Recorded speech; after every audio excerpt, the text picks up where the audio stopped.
Good morning ગાય. સવારમાં ઉઠીને ભમરો લઈને નીકળી ગયા આપણે સાઈટ ઉપર જવા માટે. આજે આપણા ઘરે કોઈ નહોતું તો આપણે નાસ્તો કરી અને જતા રહ્યા એક્સ્કવેશન કરવા માટે. તો એક્સ્કવેશનમાં હિટાચીને કામે લગાડી દીધું. હિટાચીથી આપણે આજે ઘણું ખોદાણ કરવાનું હતું તો એના માટે કામે લગાવીને આપણે જતા રહ્યા ટીએસ મશીન સેટ કરવા માટે. ટીએસ મશીન સેટ કરીને આપણે કમ્પાઉન્ડ હોલના પોઈન્ટ માર્કિંગ કરવાના હતા તો માર્કિંગનું કામ ચાલુ કરાવી દીધું ને પછી આપણે પાછા જતા રહ્યા એક્સ્કવેશન જોવા માટે. અહીંયાથી આપણે નીકળી અને ઓફિસે જઈ અને આપણે આજે બિલ બનાવવાનું હતું. બિલ બનાવી અને પાછા આપણે પહોંચી ગયા એક્સ્કવેશન જોવા માટે.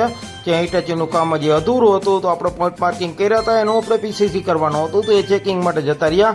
ત્યાં કમ્પાઉન્ડ હોલનું પીસીસી ચેક કરીને આપણે પહોંચી ગયા પાછા બોરવેલ તરફ જ્યાં એક્સ્કવેશનનું કામ પૂરું થઈ ગયું હતું. તો કેબલ ટ્રેન જોઈ અને આપણે નીકળી ગયા ક્રિકેટ રમવા માટે. ક્રિકેટ રમી અને થોડી વાર પછી આપણે હોસ્પિટલ બિલ્ડિંગમાં આંટો મારવા જતા રહ્યા.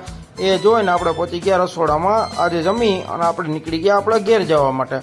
આજના વ્લોગમાં આટલું જ.